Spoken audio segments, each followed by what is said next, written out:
Israel और फलस्तीन के बीच तकरार जारी है और आप सभी को लिए चलेंगे सीधा इजराइल गौरव सावंत के पास। गौरव, ओवर टू यू।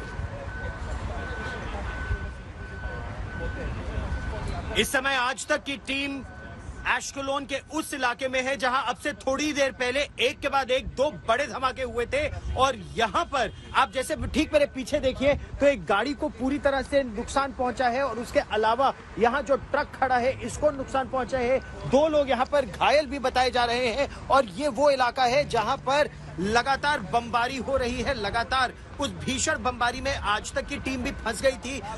एकाएक एयर रेड सायरन बजा और यहां पर एयर रेड सायरन के बजने से लेकर रॉकेटों के आने तक महज 30 सेकंड का समय होता है। उस 30 सेकंड में भागकर जो सबसे पास का शेल्टर है बॉम्ब शेल्टर वहां पर बचाव करना होता है और यहां एक के बाद एक वो एयर रेड सायरन बज रहे हैं और दुश्मन की तरफ से जो यहां के लोग कहते हैं यानी हमास की तरफ से रॉकेटों को दागा जा रहा है। पलटवार इजराइल की सेना भी कर रही है, इजराइल की वायुसेना भी कर रही है और इस सब के बीच यहां पर भीषण युद्ध की स्थिति है। यह दक्षिण इजराइल का वो इलाका है जिसको इंच बाय इंच खाली कराया जा रहा है। एशकेलोन के इलाके को खाली करा लिया गया है लेकिन डर अभी भी इजराइल के लोगों के मन में यह है कि किसी बिल्डिंग में, किसी गाड़ी के अंदर, किसी घर के हाई राइज बिल्डिंग में, किसी गोदाम में अभी भी वो आतंकवादी हमास के छिपे हो सकते हैं जो एकाएक निकलकर बेगुनाह लोगों को फिर ढूंढ डालने का दुस्साहस कर सकते हैं। तो ये खतरा यहाँ पर है। इसके जब और दक्षिण में आप जाइए तो और बड़ी खबर जो वहां से आ रही है कि वहां पर एंटी टेरर ऑपरेशंस बहुत तेजी से अंजाम उनको दिया जा रहा है और बड़ी खबर इस समय अगर पूरी गाजा पट्टी की बात की जाए तो गाजा पट्टी में हमास के बड़े ठिकानों पर इजराइल की वायुसेना ने बड़े हमले किए हैं। प्रिसिशन स्ट्राइक्स अलग अलग जगह पर इस समय हो भी रही है और कोशिशें की जा रही है। एक नहीं, दो नहीं, तीन नहीं, जो 1000 लोकेशंस बताए जा रहे हैं, 1000 अलग अलग लोकेशन जहां हमास के या तो लड़ाके छिपे हो सकते हैं या उनके कमांडर है या फिर उनका गोला बारूद छिपा है या फिर वहां से वो फिर से हमला करने की स्थिति में है। इन सभी जगहों को ध्वस्त किया जा रहा है और ज्यादा कैलिबर के हथियारों का इस्तेमाल इजराइल कर रहा है। संकेत साफ है, अगर इजराइल के 700 से ज्यादा नागरिकों को मौत के घाट उतार दिया हमास के आतंकवादियों ने तो उसके बाद इजराइल का पलटवार भी जबरदस्त होगा और एक सबक सिखाने के लिए ये काउंटर अटैक किया जा रहा है। यही नहीं, हमास की पूरी लीडरशिप को वाइप आउट करने के लिए, डेसिमेट करने के लिए, जड़ से उखाड़ने के लिए इस ऑपरेशन को अंजाम दिया जा रहा है। खबर यहां यह भी आ रही है कि जितने रिजर्विस्ट अब पूरे इजराइल में है उनको बुलाया गया है, यानी वो लोग जो आम रोजमर्रा के जीवन में, चाहे वो अध्यापक हो सकते हैं, चाहे वो मीडिया में हो सकते हैं या किसी भी क्षेत्र में काम कर रहे हैं, लेकिन इस समय जरूरत है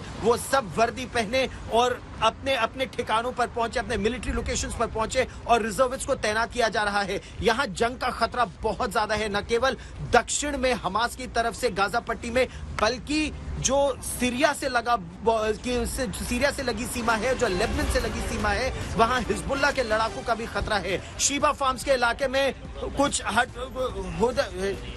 और इजराइल की सेना का एक बड़ा बयान हमास को लेकर इस समय सामने आया है।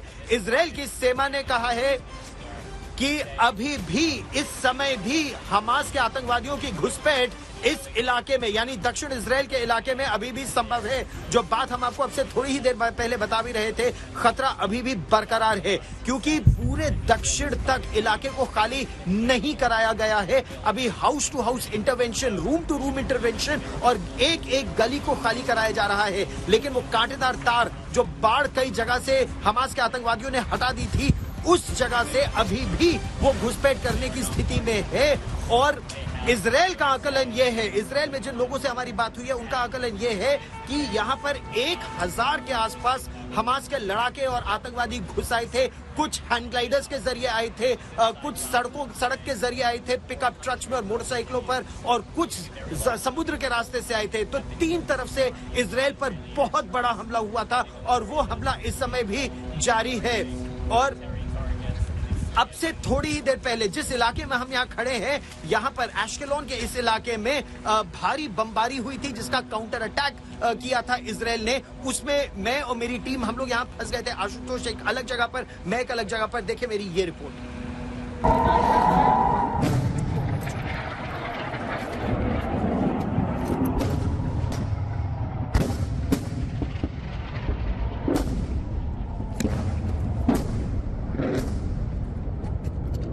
ये मैं आपको यहाँ की स्थिति दिखा रहा हूँ। ये देखिए यहाँ रॉकेट फट रहे हैं, ये यहाँ लगातार रॉकेट फट रहे हैं इजराइल में। ये देखिए ये रॉकेट आया है और इसको रोकने के लिए यहाँ से इसको फायर किया जा रहा है।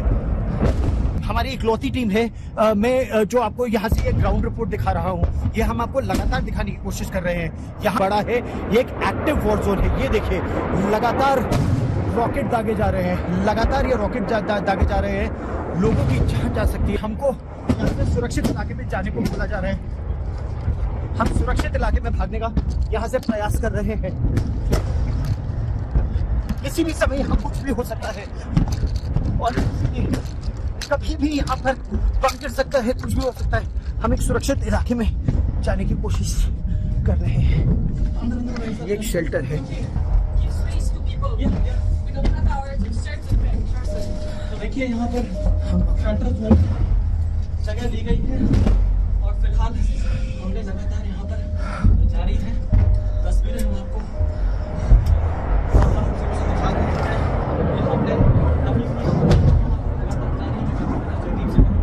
अंदर की तरफ से इस जगह पर जहां इस समय हम खड़े हैं, ये देखिए धमाकों की आवाज, ये धमाकों की आवाज लगातार जो आ रही है वो इस तरफ से गोले दागे जा रहे हैं हमास के ठिकानों पर। लेकिन और ये जब तोपखाना खुलता है तो ये जबरदस्त नुकसान पहुंचाता है दूसरी तरफ। और यही प्रयास है यहाँ से कि हमास के जिस तरह के ठिकाने हैं उनको पूरी तरह से ध्वस्त कर दिया जाए, पहली बात। दूसरी बात, जिस तरह का हमला इजराइल पे हुआ शनिवार सवेरे 6:30 बजे, आकलन ये है इजराइल का या विश्व में अन्य प्रजातंत्रों का कि ये फिलिस्तीन के प्रशासन की जानकारी के बिना संभव ही नहीं था, ना ये ईरान की जानकारी के बिना संभव था। और इसीलिए बड़ी खबर इस समय ये आ रही है कि ऑस्ट्रेलिया और जर्मनी, दो देशों ने महत्वपूर्ण निर्णय किया है।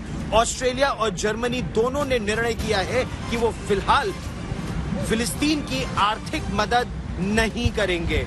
अभी फिलिस्तीन को आर्थिक मदद रोक दी जा रही है तब तक जब तक हमास के खिलाफ ठोस कार्रवाई इस पूरे क्षेत्र में न हो, क्योंकि जिस तरह से 700 से ज्यादा बेगुनाह लोगों को मौत के घाट उतार दिया गया, ये पूरे विश्व को मंजूर नहीं है। और आज यहाँ पर एश्कलोन में दक्षिण इजराइल में मेरी कुछ प्रत्यक्षदर्शियों से बात हुई थी, कुछ छात्र छात्राओं से बात हुई थी जो एक त्योहार में थे। और त्योहार में जब हमास के आतंकवादी आए तो उन्होंने न केवल अंधाधुंध गोलियां चलाई, लोगों को मौत के घाट उतारा, बल्कि कुछ लोगों का गला रेतकर उनकी हत्या की गई, कुछ लोगों को बम से उड़ाया गया, सुइसाइड ड्रोन का इस्तेमाल किया गया। इस तरह एक सुनियोजित साजिश के तहत इजराइल में बेगुनाह लोगों को न केवल टारगेट किया गया बल्कि कई लोगों को बंधक बना लिया गया।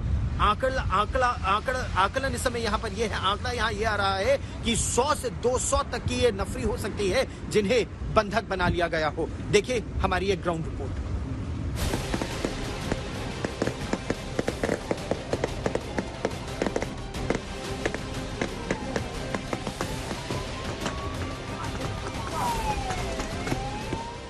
हमास के हमले के बाद अब सारी दुनिया की नजरें इजराइल पर है, जो चुन चुन कर हमास के आतंकवादियों को पकड़ रहा है। ये देखिए,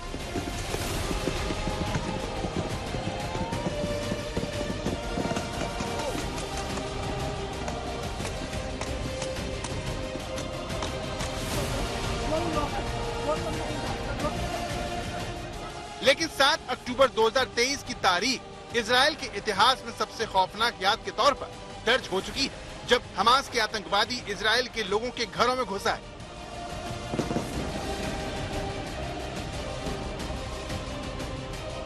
अब ये तस्वीर ध्यान से देखिए, जो अपने परिवार को बचाने के एक पिता के बलिदान की कहानी से आपको रूबरू करवाएगी। इस सीसीटीवी तस्वीर में एक घर की खिड़की से कुछ लोग निकल रहे हैं।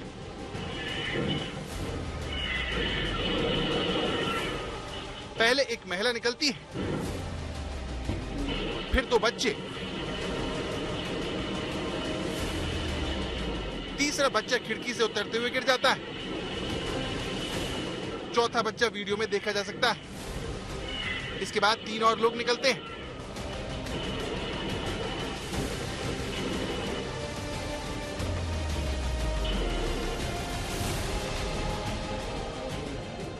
आखिर में एक शख्स दिखता है जिसका पैर खिड़की से बाहर है। चंद ही सेकंड में वो गिर जाता है। ये वही पिता है जिसके बारे में कहा जा रहा है कि उसने अपने परिवार को बचाने के लिए अपनी जान दे दी।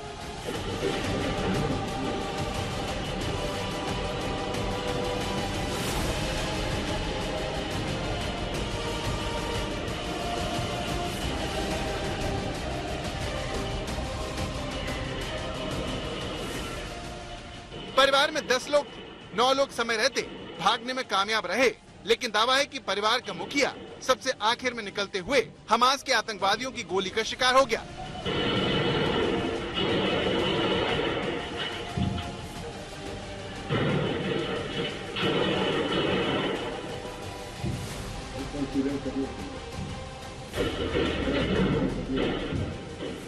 इजरायल के लोगों को इतना लाचार दुनिया ने शनिवार से पहले कभी नहीं देखा, जब आतंक सीधा उनके सुरक्षा घेरे को भेदते हुए उनके घर में जा घुसा।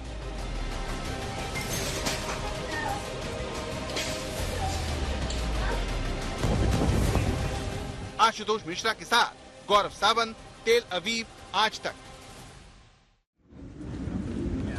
इस समय यहाँ स्थिति बहुत गंभीर है और इस पिता की कहानी इजराइल में लगभग हर किसी शख्स के मुंह पर है। ऐसी ही एक और कहानी जिसके बारे में सब बात कर रहे हैं, एक माँ जिसने अपने 2 छोटे बच्चों का अपहरण लाइव देखा, जिसको इन हमास के आतंकवादियों ने लाइव स्ट्रीम किया। उन्हीं बच्चों के मोबाइल फोन से उनका अपहरण लाइव स्ट्रीम किया गया और इस तरह की तस्वीरें लगातार फिलिस्तीन में हमास के इलाकों में वायरल की जा रही हैं। लेकिन इस बीच एक और बड़ी खबर आ रही है। ईरान ने भी इस्लामिक देशों की एक महत्वपूर्ण बैठक बुलाई है। ईरान अब ये चाहता है कि सभी इस्लामिक देश इस मुद्दे पर एकजुट हो जाए, लेकिन इजरायल लगातार ये कह रहा है कि ये धर्म से जोड़कर इस मुद्दे को नहीं देखना चाहिए। ये आतंकवाद का मुद्दा है। जिस तरह से बेगुनाह लोगों को हमास के आतंकवादियों ने निशाना बनाया, ये किसी धर्म से जोड़कर इसे नहीं देखा जा सकता। जिस तरह से एक धार्मिक त्योहार में लोग यहाँ पर इजराइल के लोग आराम कर रहे थे, अपने परिजनों के साथ थे, उस समय उनको मौत के घाट उतारा गया। तो अब देखना यह होगा कि आने वाले समय में ये युद्ध कितना और भयानक रूप लेता है। जिस तरह से यहाँ लगातार बमबारी हो रही है, उससे यही दिखता है, जिस तरह से मोबिलाइजेशन हो रहा है, रिजर्विस्ट को बुलाया जा रहा है, कि अब इजराइल एक बड़ी कार्रवाई की ताक में है और वो बड़ी कार्रवाई अब से चंद दिनों में शुरू हो सकती है। और उस बड़ी खबर पर लगातार रहेगी नजर। लेकिन एश्केलोन दक्षिणी इजराइल से आज तक की इस खास पेशकश में इतना ही।